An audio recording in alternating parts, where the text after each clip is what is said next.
I just found out my boyfriend of 7 years never actually planned on marrying me because I'm an immigrant, and now I can't believe I wasted all this time on someone who saw me as nothing more than a visa scam. I, 29F, moved to the US 7 years ago as a grad school student from Indonesia. I met my boyfriend, 30M, a few months after I moved, and we've been together ever since. My boyfriend is a US citizen. After I graduated, we had a serious discussion about where our relationship was headed. I made it very clear that I wanted to eventually get married and have children. My boyfriend echoed the sentiments. I remember asking him if he saw that happening with me because I didn't want to be in a relationship with no future. He told me he loved me, and that we were definitely headed in that direction. As of last week, we've been dating for 7 years. We've occasionally talked about marriage, but we were both busy with our respective careers, so the timing didn't seem quite right. However, recently my company announced that there's a chance that my department's work will be outsourced. I'm on an H-1B visa, temporary worker, so this means that I need to start looking for a job as soon as possible if I want to continue staying in the US. Last week during our anniversary I brought this up. I asked him if he thought it was the right time to think about getting married, as that will also help with sorting out my visa issues. He looked like he was about to vomit. After much prodding, he confessed that he wasn't planning on us getting married before I was able to get a green card, permanent resident, in the US. I was incredibly confused because he'd never mentioned this before. His reason was that he didn't want to be used as a visa mule, his words, not mine, by me, and that he wanted to make sure that I married him because I loved him and not because it was a ticket to getting to stay in the US, which can only happen when I get a green card. It took me a while to process what he said, and I asked him if he'd be okay to move to Indonesia with me, which he wasn't. As you can imagine, I didn't react well and ended up leaving because I couldn't deal with what just happened. I am still in disbelief. I started dating him because he was the kindest, most thoughtful and generous man I'd met. I now feel like I wasted 7 years. While the visa issues are certainly a problem, I did not date him with the intention of making him my safety net. I cannot believe that even after nearly a decade together, he doesn't know what kind of person I am. I feel like this relationship is possibly over and it hurts. It hurts so much. Update, 10 days later. A few days back I made a post about how my boyfriend of 7 years didn't want to marry me because I was an immigrant on an H-1B, and he didn't want to be a visa mule. I got a lot of wonderful comments and DMs, a few trolls too, but that's expected from Reddit, haha. Because the thread got locked and the post was subsequently removed, because I have a low karma account, I was unable to respond to anyone. I'm posting this update to do that, plus add in some more things that have transpired since. First, I want to address some of the stuff in the comments. I've been on an H-1B visa for a bit more than 2 years now. I was on STEM OPT for about 3 years after grad school. I had terrible luck with the H-1B lottery and I got one in the last round I was eligible to apply in. Secondly, getting PR in the US is not easy. I know people who've been here for 15 plus years who are still waiting for their PR. And for those of you who DM me calling me a gold digger, you guys made me LOL. I am aware of the legalities around sponsoring a spouse for a PR, including the financial aspect. It shouldn't have been a problem for the following reasons. 1. I'm a STEM major who recently shifted into management. I work for a large company and I do quite well for myself. My boyfriend is a teacher and our incomes are not comparable. He earns around $60,000. I earn close to $300,000. 2. We've been living together for about 6 years. We have a shared account to pay for expenses like rent and utilities that we both deposit a percentage of our salary into. The rest of our money goes into our own private accounts and we don't manage each other's money. 3. Because I'm pretty frugal, I've saved up quite a bit of money in the form of savings and investments.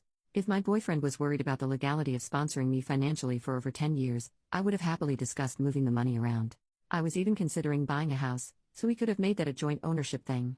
The point is, we could have figured it out. I haven't relied on him financially ever, and I didn't intend on doing that in the future. I might not have considered everything, but you have to note that I thought about the marriage for visa thing very recently, only when the threat of possibly having to leave loomed over me. This isn't something I'd thought about in detail at all. Regarding my situation back home in Indonesia, I come from a very religious and conservative family and had a horrible childhood. My family doesn't support my career choices. I cut contact with my family when I moved to the US, so they are not in the picture at all. Also, I was on great terms with boyfriend's family, they loved me. Now, for the actual update, he is now my ex-boyfriend. I took a few days to collect myself and then reached out to him wanting to talk. He agreed. It turns out that he has been insecure about earning less than I did for a while. Apparently, his friends have been poking fun at our relationship, calling me the sugar mommy because I take care of most of the expenses. He never told me this until now. He apparently didn't feel like an equal because our pay differs so much and started feeling that I was only with him as a quick way to get a PR here. I was speechless. I couldn't believe that his friends gaslighted him into doubting our relationship. I reminded him how he had supported me when I was in grad school, like getting me groceries when I had little money to spare, allowing me to stay with him rent-free in my last year of grad school to help me minimize expenses so I didn't have to take out a loan, letting me use his car when I was attending interviews. I told him that he did them because he loved me, and me taking on the majority of household expenses, since I started working, is my way of paying him back for all the things he did for me back then. He said that he gets what I'm saying, but also that he didn't expect me to start earning more than him straight off the bat. I asked if there was any chance he'd consider going to couples therapy, like some of you had suggested, and he declined because he didn't think he was being unreasonable. He said that he wanted to be the provider in a relationship and that he didn't feel like one in ours, so there's no going back from this unless I quit my job and found another that paid substantially less, which isn't going to happen. Well, long story short, we broke up. His family is in disbelief, they were hoping that he would propose soon. I've moved into an Airbnb for now. A little bit of good news to end this update with. My company offered me a similar role in a different department. However, this is based out of France, and there's a small decrease in pay. I've always dreamed about living in Europe and I've accepted this offer. I've signed the relocation agreement, and I'll move there in the next 8 to 12 weeks. A few comments. People took apart my update to point out a discrepancy. I first said, I haven't relied on him financially ever, and later, I reminded him how he had supported me when I was in grad school, like getting me groceries when I had little money to spare, allowing me to stay with him rent-free in my last year of grad school to help me minimize expenses so I didn't have to take out a loan, letting me use his car when I was attending interviews. I'm sorry for wording my feelings poorly. I never asked or expected my ex to help me buy groceries, or house me.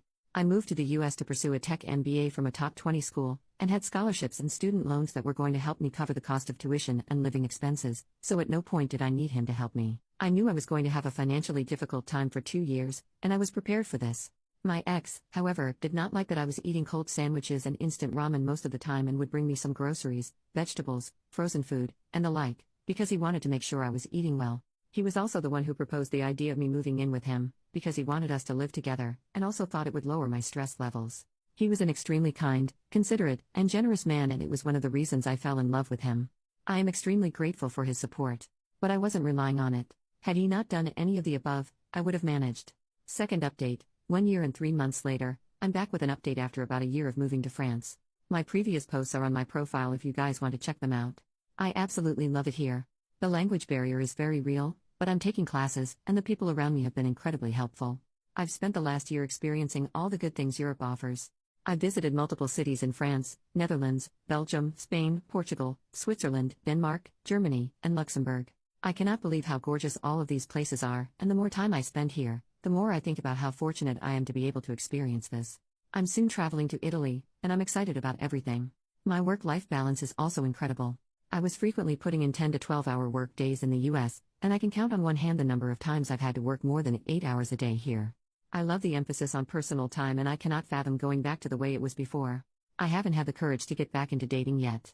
My experience with the ex has left a really bad taste in my mouth. Even though immigration here is a lot easier than in the US and is not really one of my worries, the thought of things falling apart after putting in a significant amount of time and effort scares me.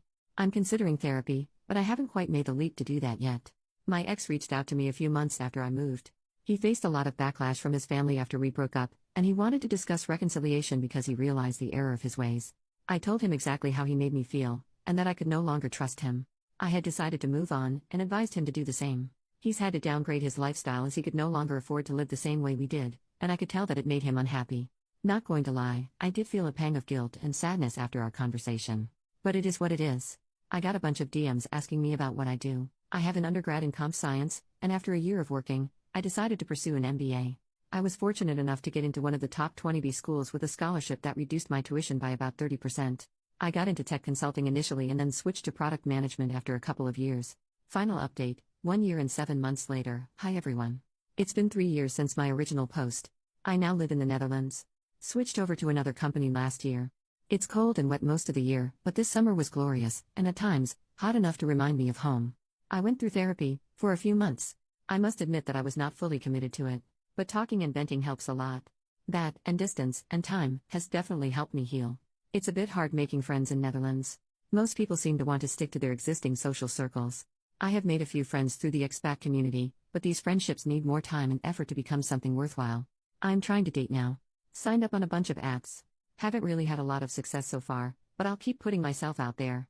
I still miss my ex sometimes, especially on days when I'm unwell, because it reminds me of how he used to take care of me and make me congee. I miss being cared for. And no, I haven't reached out. That chapter is truly done. But I got a cat.